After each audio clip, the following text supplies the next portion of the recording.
Oi, Emanuele. E esse tema de hoje, hein? Compliance e a perícia tributária. Muito legal, né, gente? Eu tô tão feliz, mas eu tô tão feliz do professor hoje é para valer. Me manda aí, olha, pega, gente, esse aviãozinho aqui na barra do celular de vocês e manda aí para o maior número de amigos. O professor entrou! Eita, nossa! Vamos lá!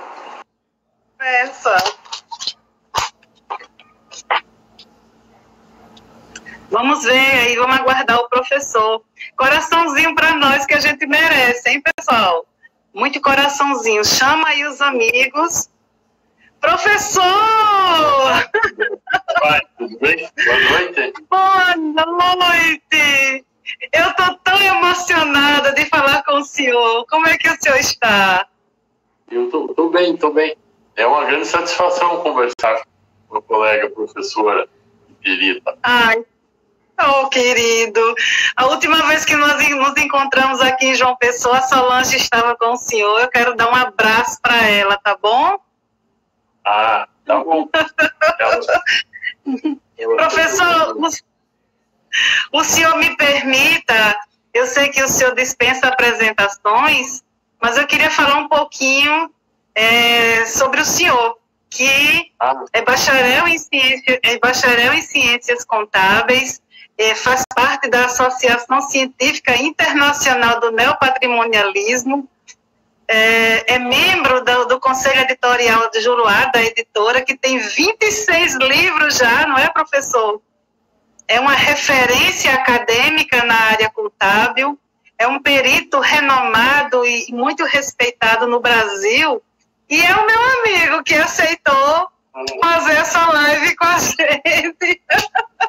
E eu estou muito feliz, muito feliz. Nosso tema é Compliance e o Direito Tributário, que é o nome de um livro do senhor, não é isso? Ah, sim. É o título, desculpa. É um título de um livro de 2019. Praticamente recente esse livro. Esse eu acho que é o livro de número 44. Eu agora estou escrevendo o livro 47º, que é sobre recuperação judicial. Mas vamos lá, a hora que quiser começar. Vamos começar. Tem algumas coisas sobre o seu livro que eu percebi e eu queria que o senhor esclarecesse para a gente. Por exemplo, eu vi que ele proporciona a gente informações sobre a compreensão, né, dos princípios vinculados ao ambiente do compliance, né? O senhor poderia falar um pouquinho sobre isso para a gente? Claro. Inicialmente, eu quero dar os parabéns a Silvia pelo aniversário. Muitas felicidades. Obrigada, querido. Muito obrigada. Bom, o compliance é um tema muito interessante e muito atual. Eu gosto sempre de esclarecer com relação ao compliance, é um ponto muito importante. Muitas pessoas confundem como sendo aquilo vinculado ao combate de corrupção nas licitações públicas, que foi o que aconteceu nos últimos anos. Aí. Várias demandas judiciais nesse sentido, né? E envolvendo também políticos e uma série de empreiteiras. Mas o ponto principal que a gente tem que focar, compliance é a conformidade. Então, a conformidade não é só e única e exclusivamente com as licitações ou com o trato com o governo, qualquer uma das suas esferas. A ideia central do compliance, de conformidade, é a conformidade com a legislação trabalhista, com a legislação ambiental, com a legislação societária, com a legislação tributária, enfim, conformidade com tudo o que acontece. Atualmente, se fala muito em compliance, em técnicas, em procedimentos, em vários escritórios especializados nisso. É um negócio realmente importante.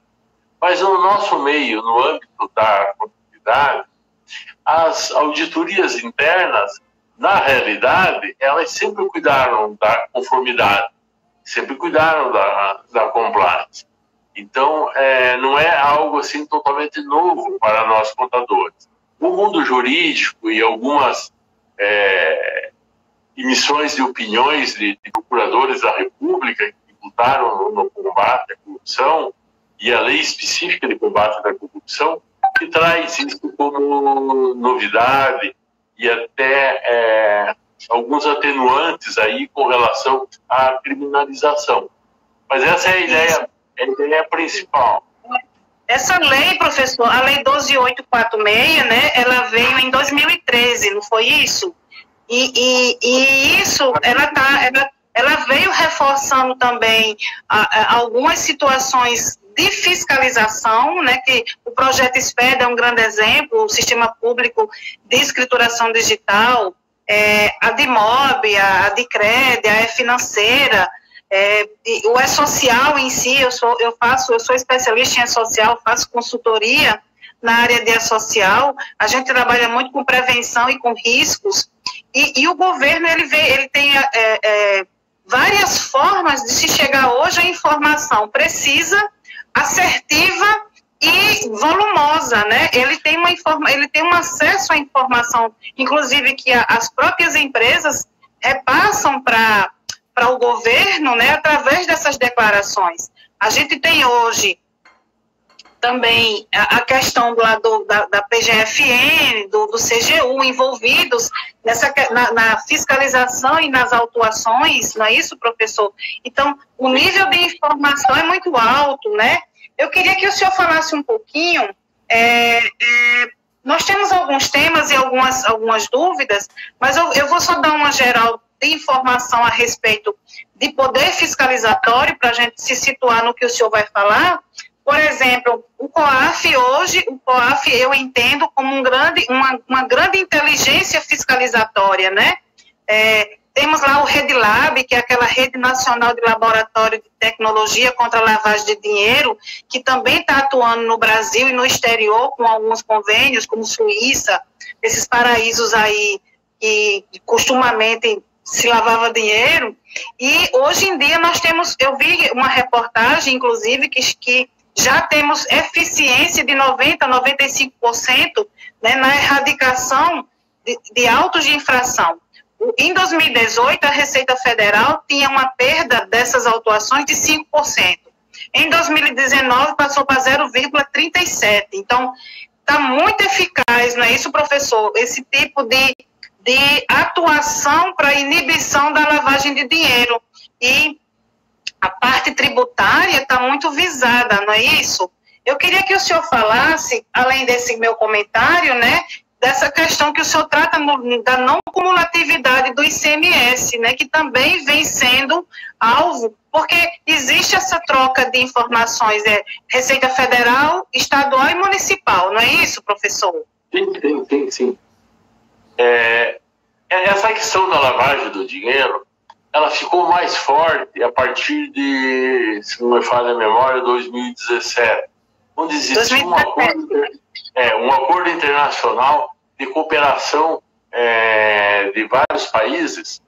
Isso. Eu tenho a impressão que a maioria desses países fizeram adesão a esse sistema e passaram, então, a comunicar o capital que está no seu país ao país de onde reside o titular desse capital.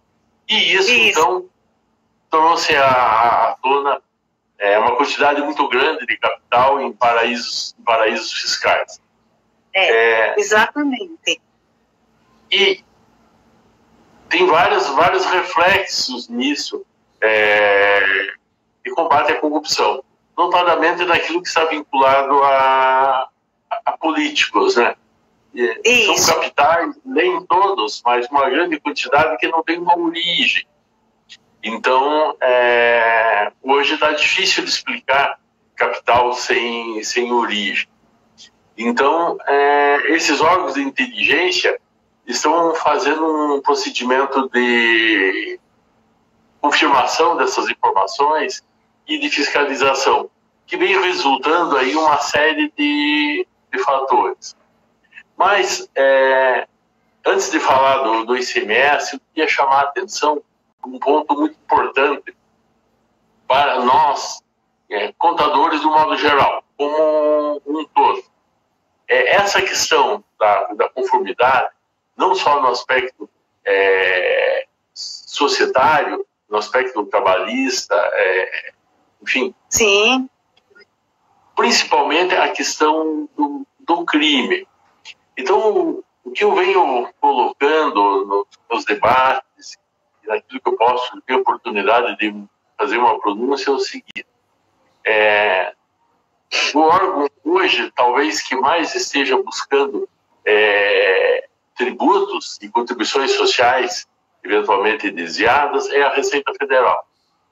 Isso.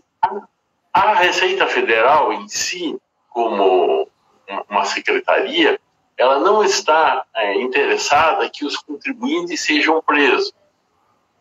Primeiro, porque o contribuinte que é preso, ele deixa de ser um contribuinte e o Estado tem que passar a manter ele com energia, com alimentação, com segurança, assistência médica, uma outra coisa. Então, interessa mais o contribuinte solto do que o contribuinte preso. Bom, verdade. Esse é um ponto. Outro ponto importante é as omissões com relação à escrita fiscal. Então, balanços inexatos, a falta da informação relativa à existência de um tributo, à base de cálculo, enfim, omissão do fato gerador. E essas irregularidades na contabilidade como um todo, elas são consideradas como um crime. O ponto importante que eu estou dizendo para os colegas é o seguinte: se na contabilidade estiver correto a base de cálculo, ICMS, IPI, PIS, não importa, qualquer tributo ou contribuição social, extingue a responsabilidade do contador perante crime. A omissão desses dados seria, então, uma contabilidade desvirtuada, implica na corresponsabilidade do contador com relação ao crime. Agora, se tiver correto na contabilidade e o seu cliente não efetua o pagamento, por várias razões, não tem dinheiro em caixa, por exemplo, ou simplesmente não quer pagar o tributo. Então, o fato do não pagamento em si não é importante. O importante é que, se estiver declarado e não for pago, ninguém vai preso no Brasil por dívida. Esse é o ponto. Vai preso pelo crime, porque o balanço está falsificado. Não é porque não foi pago o tributo. Esse é o ponto correto. Então, vamos fazer a declaração é a confissão, professor. Não é isso? Sim, sim. É isso mesmo. Então, isso faz uma grande diferença.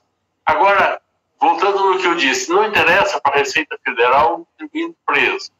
Mas eu tenho observado, de um tempo para cá, não quer dizer que seja uma regra, mas vem ocorrendo muito, vários anos a Receita tentando receber tributos e não consegue, por vários mecanismos, ela passou a adotar a denúncia crime. Porque o crime é diferente de uma ação de cobrança de tributos. Você não tem bens para pagar o tributo, vai ficar discutindo isso e vai para a dívida ativa e etc. Mas não ocorre a figura da punição pelo cerceamento de liberdade. Então, a Receita Federal, como uma forma de coerção, quando faz a denúncia, oferece a denúncia através dos procuradores, dos órgãos do próprio Ministério Público, isso haja como uma coerção em cima do contribuinte. Porque se ele pagar aquilo que foi sonegado na escrita, extingue a penalidade. Então, aí ele não vai preso se ele pagar.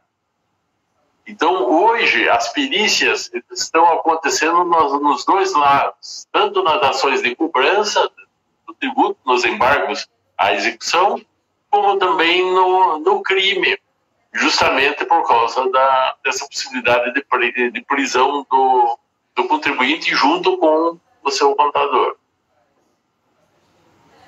Então, a prevenção e a atenção às normas e formas de tributação e de recolhimento, por exemplo, a classificação tributária, eu pessoalmente tenho uma certa dificuldade, eu peço consultoria para 8 ou 10 supermercados nessa área de classificação tributária de produtos. Então, a minha maior dificuldade é, por exemplo, ele compra do fornecedor, esse produto já vem com a tributação errada da fábrica. E aí, quando chega aqui na Paraíba, eu fazer essa interferência de mudar essa tributação, eu preciso de uma autorização do fisco. E aí, o senhor veja que aí entra também a questão de tecnologia. Mudar isso no sistema, para que esse sistema gere a informação correta para o SPED fiscal, que sobe para a Receita Federal. Então, nós hoje, contadores, a gente está tendo que ter uma preocupação desse produto, da tributação e da não sonegação desde a fabricação, professor. Não é isso? Sim, sim, sim. E requer uma especialização muito grande em relação a esses itens. O ICMS, por exemplo, mais de 2 dezenas de unidades federativas, isso são mais de 2 dezenas de legislação. Quando vai no âmbito do ICMS, nós temos mais de 5 mil municípios. Isso quer dizer que são mais de 5 mil legislações. Então, é uma especialização muito complexa para os contadores. Professor, eu vou ter que registrar a presença da nossa coordenadora da Comissão da Mulher Contabilista, a Terezinha Carvalho, e a Marcleide, que é integrante também, a auxiliadora, que é a diretora do SESCOM na área de eventos aqui em João Pessoa, e o Eduardo Cabral, um grande advogado, está todo mundo aqui de olho no senhor, querendo lhe ouvir. Eu estou muito feliz. E eu queria que se o senhor puder agora falar... eu queria que o senhor falasse agora um pouquinho da questão do ICMS, que tem muita discussão dessa questão de base de cálculo, da não cumulatividade. O senhor poderia falar um pouquinho? Ok, vamos falar um pouco disso. A experiência tem mostrado, nas demandas que eu atuei durante muito tempo,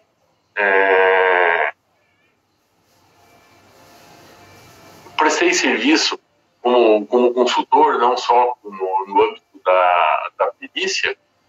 É muito comum o fisco entender que bens de consumo, ele chama de uso e consumo, não dá direito ao crédito do ICMS. Eu entendo que isso daí está violando princípios constitucionais, por exemplo, do não confisco, princípio da não cumulatividade. Se eu tenho uma despesa e essa despesa está fazendo parte da base de cálculo do meu preço, do produto, naturalmente que sim, e eu não dissociei o ICMS daquele material de uso e consumo, ele está dentro da composição do preço. E aí ele vai incidir mais uma vez no tributo em cima do próprio tributo. Então isso é um confisco, porque existe um excesso de...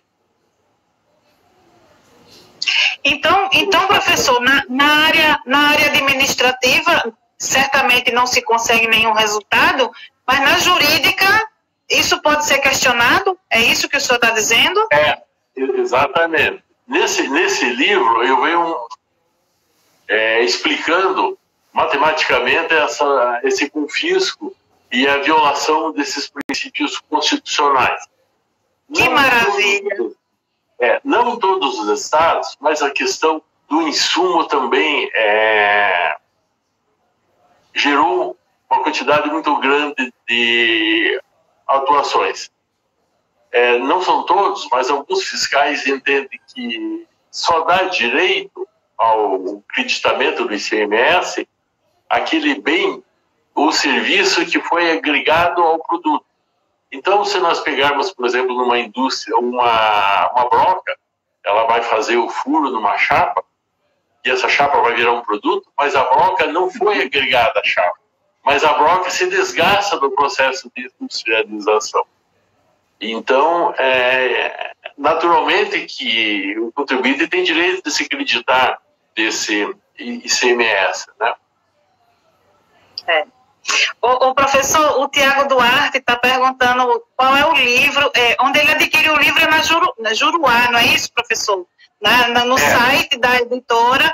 E o livro, Tiago, chama-se Compliance e o Direito Tributário. Não é isso? Me corrija, professor, esse é o nome correto? Exatamente. Deixa eu ver se eu tenho... Tem uma capinha aí para mostrar para o pessoal.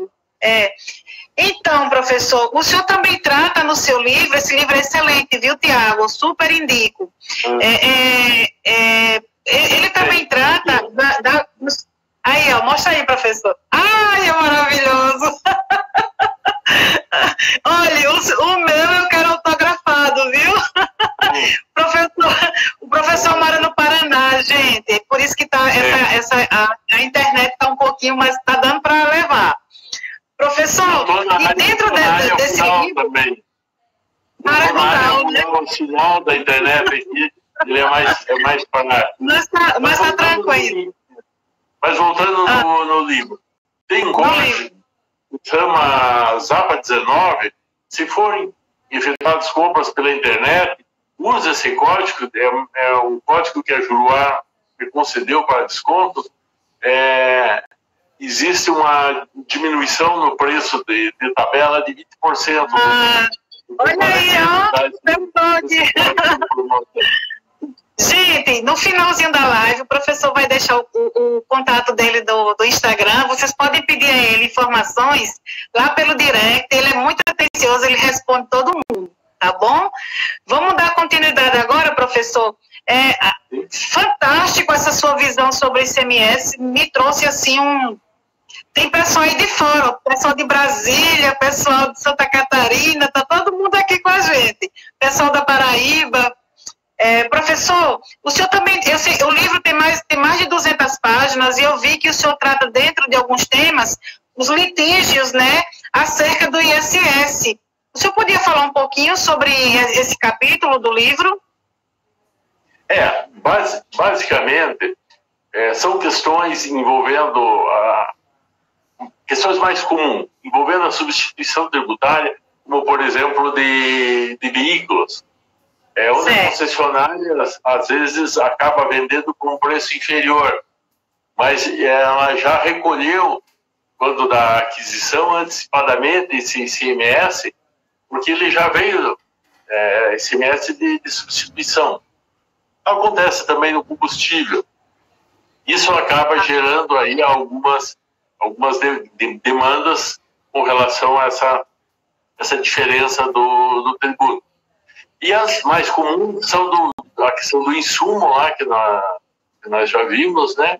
E outras vinculadas ao artigo permanente, e algumas mais pontuais, por exemplo, a aquisição de um caminhão. É imobilizado. A troca dos pneus, por exemplo. Isso não é imobilizado. Não está aumentando a vida útil do caminhão. É uma mera manutenção. E isso acontece com máquina, com equipamentos. E esses veículos, máquinas e equipamentos que são aplicados na produção, essa substituição de partes e peças, eu entendo que existe o direito ao creditamento do ICMS e que não deve ser agregado no ativo imobilizado, sujeitando-se àquela regra lá de utilização do ICMS em relação ao ativo fixo. Existem algumas discussões nesse sentido. Nossa, é muito interessante essa visão que o senhor está trazendo, porque as empresas, tem empresas que chegam a ter, né, o seu ativo aí de caminhões num valor muito alto, que poderiam estar fazendo crédito e uso desse crédito, né, professor? Isso é muito interessante trazer a realidade, porque nas consultorias, geralmente eles querem essa ajuda de redução de custo, na verdade, eles pedem redução de impostos. Mas a redução de impostos tem que ser feita dessa forma, de uma forma inteligente, de uma forma legal, que ele possa realmente utilizar a favor dele a base legal que reduz esse custo, né? Esse imposto. Muito legal isso. O senhor trazer isso no livro me deixou assim muito atenta para que eu possa direcionar as consultorias nesse sentido, entende? Outra coisa que o senhor fala lá, o senhor também tem um capítulo que o senhor fala sobre crime contra a ordem tributária. Eu queria que o senhor explanasse isso um pouco, porque até pouco tempo atrás não se ouvia falar em crimes contra a ordem tributária ou que isso tivesse alguma consequência para o contribuinte. O senhor podia esclarecer um pouco esse capítulo? Sim, vamos lá. A questão do crime em si, pela utilização de elementos inexatos, ou venda com meia nota, que já existe há muito tempo, ou venda totalmente sem nota, isso é uma coisa assim mais, digamos, mais usual da fiscalização e dos peritos e os próprios balanços que a gente analisa acabam encontrando essa situação. Mas essa questão do crime de omissão de receita, no começo do nosso bate-papo, você falou da integração de vários órgãos. E hoje, o pessoal da área tributária cuida da arrecadação. Nós hoje temos o ENCLA, né? Que o ENCLA é aquele órgão que cuida desse combate à corrupção e lavagem de dinheiro, muito atuante. Ele é um órgão que ele hoje comporta mais de 60 entidades interessadas na erradicação da sonegação fiscal, entendeu, professor? E quando eu fiz essa pesquisa, eu vi que no Brasil nós estamos muito adiantados em se tratando de tecnologia. Esse projeto do governo, o Sistema Público de Escrituração Digital, trouxe para o governo uma massa de informações, otimizou muito o acesso à informação e está trazendo para o governo grandes ferramentas de fiscalização mesmo, de previsão. Eles estão fazendo planos anuais de fiscalização, está super organizado, tanto que eles citaram até algumas que já tiveram êxito. O senhor pode ver que nessas batidas que eles dão em se tratando desse tipo de crime, geralmente tem alguém da Procuradoria-Geral junto, tem o pessoal da Receita Federal junto. Então, eles estão unidos para combater esses crimes. A minha ideia, assim, de trazer o senhor é porque eu achei muito interessante quando o senhor trata da necessidade do compliance, da necessidade da prevenção, de atuar com um profissional adequado dentro da sua empresa. E esse livro que o senhor trouxe para a gente é muito rico de informação, por isso que eu estou tentando aproveitar que... Gente, eu quero coração para o professor Wilson aí, viu? Coração, e eu quero que vocês mandem esse aviãozinho aí para os amigos. A gente já está com a sala super cheia, é um sucesso nossa live. Professor, pode dar continuidade, eu só quis dar um adendo para a gente situar. O sistema público hoje, ele recebe mensalmente já quase 95%, 96% de informação precisa tributária, entendeu, professor? Sim. Isso é verdade. Mas a capacidade de fiscalização, ela não é 100%. Hoje, eu acredito que está sendo direcionado aos as pessoas que seriam os maiores contribuintes.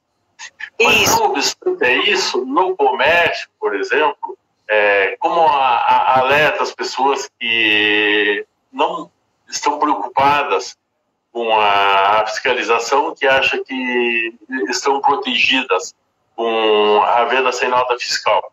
Uma forma extremamente fácil de se pegar é através dos cartões de crédito.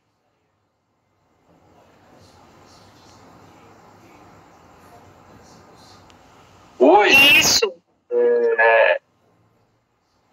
É fácil comparar o valor que é recebido do cartão de crédito com o valor das notas fiscais. Se as notas fiscais forem inferior, não existe dúvida de que ocorreu a venda sem nota fiscal.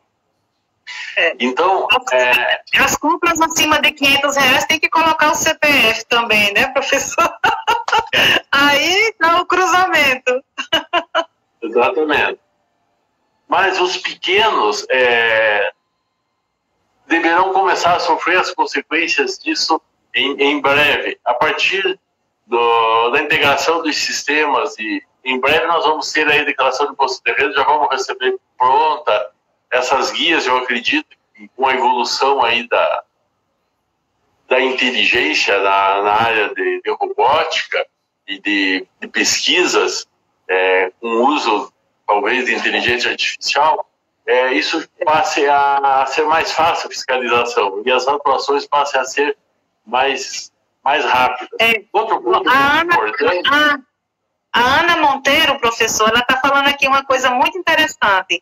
Ela está dizendo que é verdade que o senhor está falando, inclusive, fiscalizações com operações autuadas por um órgão sinaliza para os outros órgãos de possíveis falhas tributárias.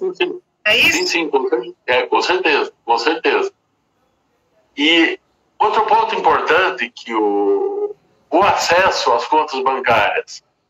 Então você tem o fisco tem toda a movimentação na contabilidade pelo spread e a complexidade do seu mecanismo. Isso. A movimentação bancária também acaba sendo um indicativo muito forte para o fisco. Tudo aquilo que foi efetuado de depósito e não corresponde a aumento de capital, não corresponde a empréstimo, operações de mútuo, adiantamento de cliente, que não tenha correlação com a nota fiscal, é evidência de sonegação. Então, a fiscalização vai poder fazer essa atuação sem sair de dentro da própria receita estadual para o federal para fazer esse processo. Outro ponto interessante é a questão das recuperações judiciais.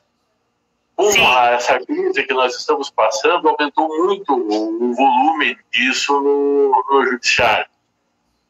Então, além do crime em si, da sonegação de tributo, quando esses balanços que são juntados lá na inicial para embasar o pedido, existe omissão dessas informações tributárias, incide aí mais um crime, que é o crime contra credores, o crime de contabilidade paralela que está previsto na lei de falência. Então, o contador acaba sendo envolvido em dois tipos de crime. Da sonegação em si, e o outro envolvendo a pedido de recuperação judicial, o mesmo que acabe gerando falência, o crime caracteriza do mesmo jeito. E ele fica sendo responsabilizado também, né, professor? Exatamente, ele fica sendo responsabilizado. E a ideia principal desses processos de recuperação existe a participação do Ministério Público. Então, existe uma perícia prévia para se analisar lá uma conformidade, não são todos os juízes que estão definindo isso, mas se existem os relatórios, não são corretos, mas se existem, como deveriam estar preenchidos, se existe o estabelecimento, se existe empregado, se a situação está funcionando. E se existe uma lista de credores e na contabilidade existe esse registro dessas dívidas. Bom, a partir da publicação desse edital, que começa a surgir pedidos de habilitação de novos créditos, esses créditos não estavam na contabilidade, mas existia efetivamente a venda ou a prestação de serviço ou empréstimos, também configura crime aí com as mesmas responsabilidades. Entendi, professor. E o pior, assim, é que o empresário, ele ainda não entendeu o nível, né, de tecnologia que o governo já alcançou na busca da erradicação da sonegação fiscal. Né? O senhor veja, tem cruzamento de cartão de crédito, tem cruzamento de extrato bancários, tem cruzamento de vendas oficiais, tem cruzamento de compras, tudo se tem cruzamento hoje em dia. Nós temos a E-Financeira aí, que a E-Financeira já, o professor entrou agora, o vice-presidente do CRC aqui, o Rômulo Teotônio, quero agradecer a presença dele na nossa live. Seja bem-vindo. Então, nós temos todo tipo de filtro e cruzamento de informações. E eu vi também que lá no livro, que esse livro é fantástico, gente, vocês têm que comprar. Ele trata de uma parte que fala da licitude e da ilicitude, né? Uma prova no sistema comprobatório brasileiro. Quando o senhor fala disso, o senhor fala na questão da prova em si, como é? Explique isso um pouquinho para a gente. Bom, os meios para se obter prova, tanto na esfera civil quanto na esfera criminal, elas têm que ser meios lícitos. Então, aquilo que acontece com a violação de correspondência, por exemplo, com a coerção, às vezes uma autoridade faz uma pressão psicológica em cima do contribuinte, estaria violando aí o princípio da dignidade da pessoa humana e acaba fazendo essa confusão. Oi. Por exemplo, professor, essa RedLab, né, que é esse laboratório de tecnologia, que foi implantado contra a lavagem de dinheiro. Esse RedLab, em alguns processos, eles fazem quebra de sigilo fiscal, quebra de sigilo bancário, eles entram nas vendas. Isso é realmente possível? É considerado como lícito? Bom, isso foi questionado no Supremo há pouco tempo, e em uma decisão de um dos ministros, foi considerado que era uma prova ilícita a obtenção de acesso da Receita Federal, por exemplo, a saldo bancário, a movimentação financeira, vários aspectos. E depois, por decisão da maioria, ficou acordado que seria lícito o próprio COAF utilizar essas informações e repassar para os agentes de tributação.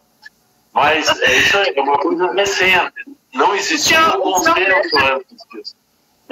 O senhor veja que para nós, quando fazemos as perícias, nós temos um universo, né, professor, para lidar, para analisar. Por isso que nós temos que nos tornar realmente especialistas, porque a informação, ela tem que estar muito amparada legalmente, porque tudo é possível no meio jurídico. Tem decisões para todos os gostos. É verdade. Professor, e tem um tema que o pessoal está muito aí querendo, me falaram que queria muito que o senhor falasse, eu não posso deixar de lhe perguntar. Gente, manda coraçãozinho para nós dois, eu estou aqui precisando que vocês participem com a gente dessa live, está muito legal. O senhor falou também no livro, professor, sobre os tributos e contribuições que tem aquele efeito cascata, não é isso? Sim. Explica para a gente. Então, a questão do PIS, por exemplo, que está incidindo sobre a receita. E nessa receita nós temos lá o ICMS, por exemplo. Então, esse efeito é um efeito de tributo incidido sobre um tributo. Que acaba sendo algo como um confisco. Nesse efeito danoso dos tributos, de um incidir sobre o outro, pega o próprio ICMS lá, então, use e consumo, que o ICMS está incidido sobre o ICMS, depois da receita ele vem incidido sobre o FIS, o FINS e etc. Então, muitas são as teses jurídicas em cima disso. Tem tido muitas discussões, realmente. Tem. É muito... um mercado muito amplo para nós peritos, né? Tanto no sentido de judicial como de assistência técnica. É verdade. E o senhor veja que essa tecnologia, eu não sei como é que os tribunais hoje estão tendo acesso à informação, mas a tecnologia que é distribuída para a Receita Federal e para os órgãos fiscalizadores é de uma forma tão alta que os contribuintes, eles estão tendo que ter uma nova visão e uma adaptação, porque o senhor veja, até a implantação da nota fiscal eletrônica, tinha mercadoria sem nota, tinha mercadoria com meia nota. Hoje a coisa ficou mais controlada e não tanto descarada como antigamente. O senhor não acha? Tem uma pergunta aqui. O que todos nós esperamos. Em grandes indústrias, por exemplo, automobilística, que são montadoras de veículos, tornou-se mais complexo aí a possibilidade de sonegação. Ou de grandes redes de supermercado, por exemplo. Ou de... enfim, alguns estabelecimentos. Mas se eu pegar aí em João Pessoa, por exemplo, aquele comércio, esqueci o nome, a rua principal ali, que tem uma série de comércio. Epitácio Pessoa. O senhor ainda lembra. Se for seguindo o lado da rua ali, e vai num comerciante e compra uma calça, outro compra uma camisa, outro compra um sapato, outro faz uma refeição e sucessivamente, nem todos vão entregar a nota fiscal. É verdade. Material de construção também. Então... Vai lá, às vezes compra uma caixinha de prego, aí o cara nem emite a nota, né, tal, leva só aquela caixinha. Já aconteceu comigo. Tem que ter uma consciência, não só dos comerciantes, mas do povo de passar... de pedir a nota. Essa nota, né? Mas tem algumas situações que vêm da origem, por exemplo, mineração, água, areia, brita, onde as vendas às vezes ocorrem nas lojas de material de construção e essa mercadoria nem sequer entrou no estoque, não existe fisicamente. Ela vai sair diretamente da mina e vai para a obra. Quando sai sem nota de lá e sai sem nota uma carga de areia, é muito difícil conseguir rastrear isso. Porque você não tem um controle do areal de quanto que ele tinha de estoque nisso. Mesmo os estudos de geologia em relação a isso, é uma previsão de uma capacidade, de um estoque de um determinado mineral. Então, sempre acaba sobrando alguma situação aí de mais difícil a fiscalização, né? Fiscalização, mensuração, né? Como é que vai medir isso, né, professor? Não tem muito amparado para isso. Professor, o Tiago é um contador aqui, um amigo pessoal meu, querido. Ele está perguntando a opinião do senhor, como profissional. Essa polêmica sobre o ICMS, onde o Estado ele tenta alterar a forma de calcular do ICMS, ele é o tido chamado ICMS por dentro. O senhor já ouviu falar dessa dinâmica? Qual seria a opinião do senhor? Bom, isso muda sim. Isso muda de estado para estado. Uma margem de valor agregado que é relativamente parecido com esse ICMS por dentro. Então, pressupõe uma determinada margem de lucro e esse ICMS já estaria embutido nesse preço. Então, com base nesse percentual, você acaba puxando daí de dentro esse valor do ICMS, né? Sim. Mas é uma situação, eu acho, muito complexa. Essa ideia da presunção da existência de tributo. Tem que existir a base de cálculo, você tem que ter indícios que levem realmente a uma pesquisa mais segura. Assim, uma atribuição por uma margem, por uma média de mercado, eu acho que não é, na minha opinião, não é suficiente. Não é suficiente também, por exemplo, o momento que nós estamos vivendo agora, né, de reclusão, que parâmetro se pega, né, professor? Não tem como, é muito complicado esse tipo de raciocínio, né? Professor, mas me fala... Eu já trabalhei em casos em que o contribuinte, numa situação como essa que nós estamos vivendo, ele vendia o produto por 10. E as duplicatas vencendo, a mercadoria em estoque, ele comprou por 5. E ele vendeu por 5, porque ele precisava do dinheiro para pagar a duplicata. Garantir minimamente,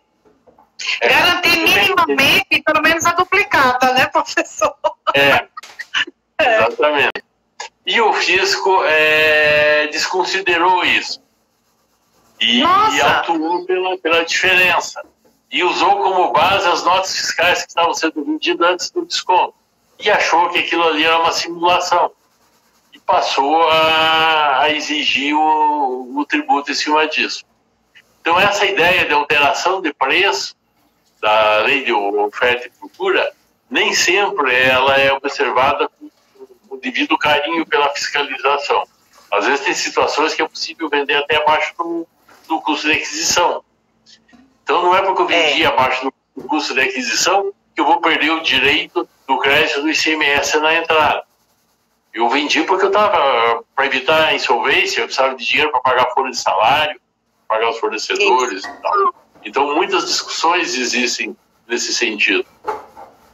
Porque hoje também a garantia mínima do caixa, do capital de giro, redução realmente, desconto, negociação de duplicatas. Isso o fisco teria que levar em consideração, né, professor? É um momento atípico, não é um momento de buscar lucratividade nem rentabilidade, mas é um momento de buscar se manter vivo, manter funcionando, não é isso? Sim, sim. Quando você falou no desconto de duplicata, eu me lembrei de uma situação boa para o nosso tema. A questão das factories, por exemplo. Então, eu tenho observado alguns municípios aqui do Paraná em que existiu uma atuação por parte do município em relação a essas operações de facto.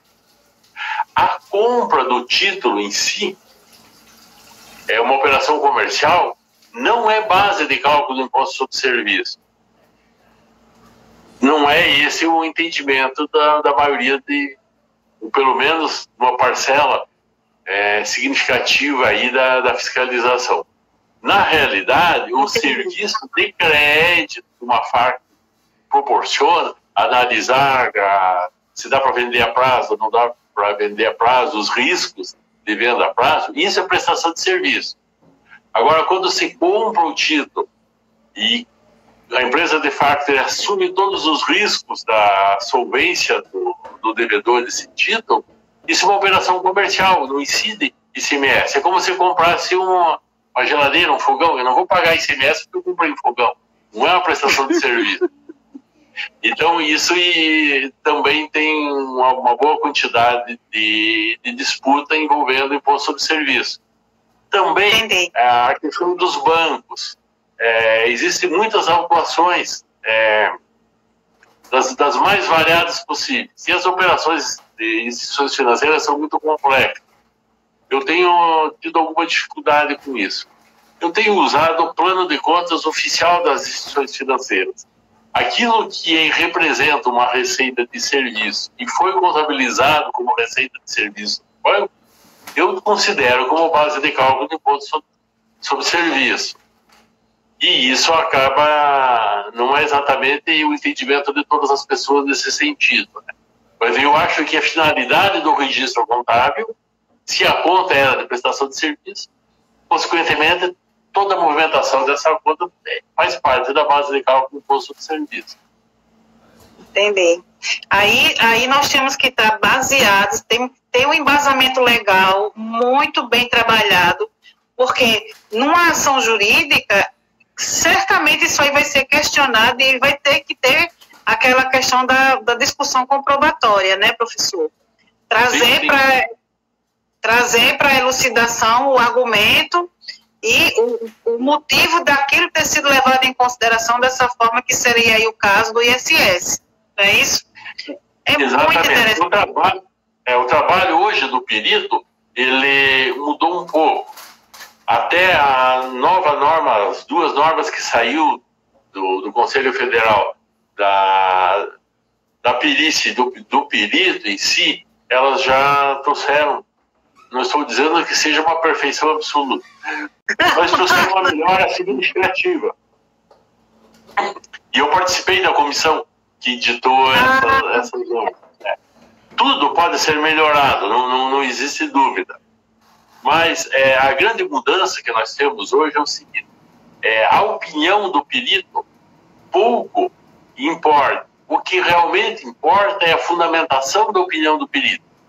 Então, essa fundamentação deve ser feita com base no livro diário, com base no plano de contas, em balanço, na doutrina, na própria legislação, para fundamentar alguma coisa, base de cálculo, pega a legislação municipal do imposto sobre serviço.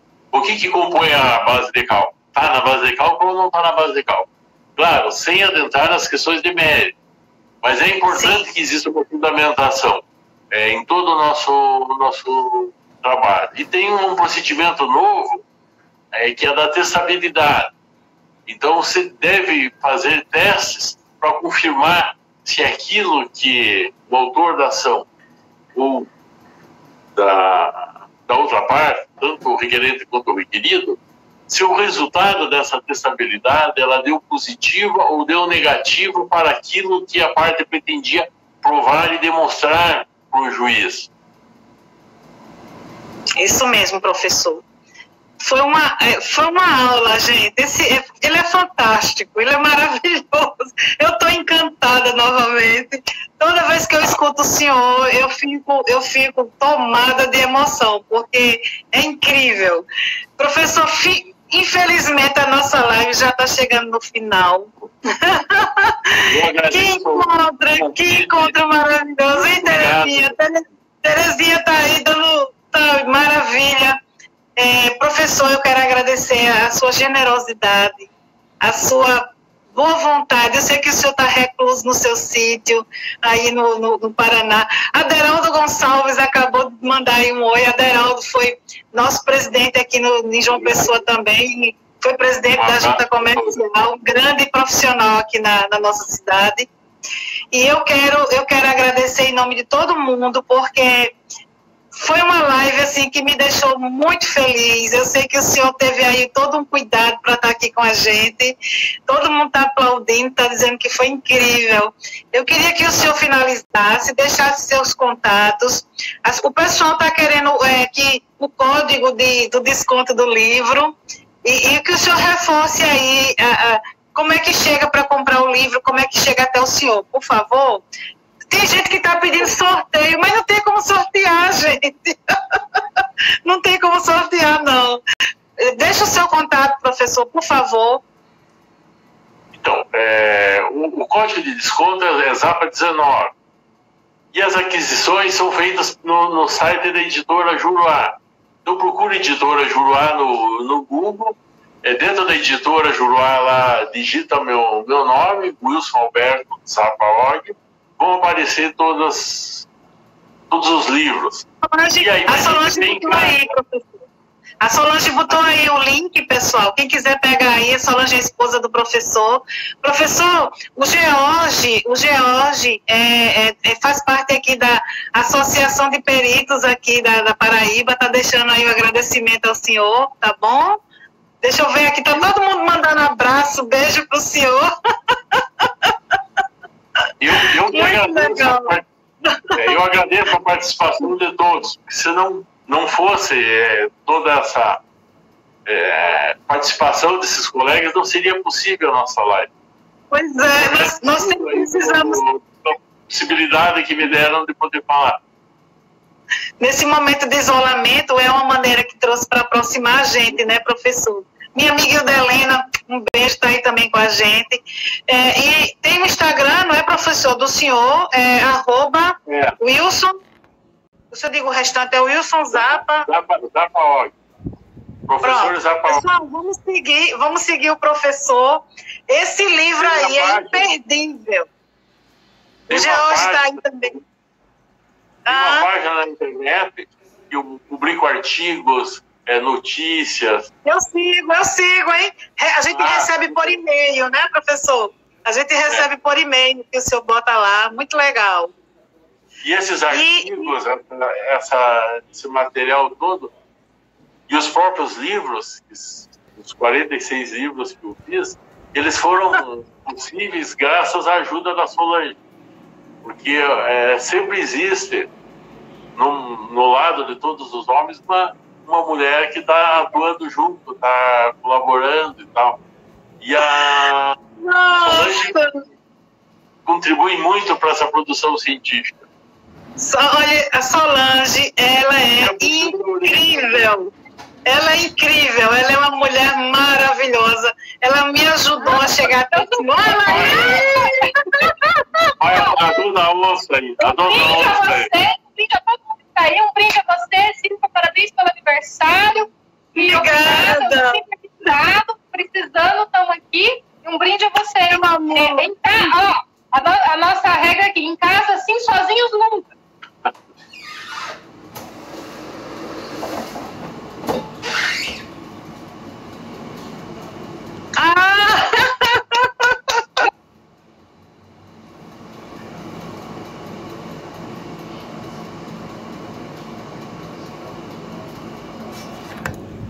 Em casa, assim, sozinhos nunca. Solange, meu amor, obrigada. Um beijo. Professor, essa live vai ficar gravada no canal do YouTube. Quem quiser assistir novamente, vai ficar lá. Eu mando para o senhor. Tá bom? Obrigado, filha. Tchau, gente. Um beijo. Obrigada.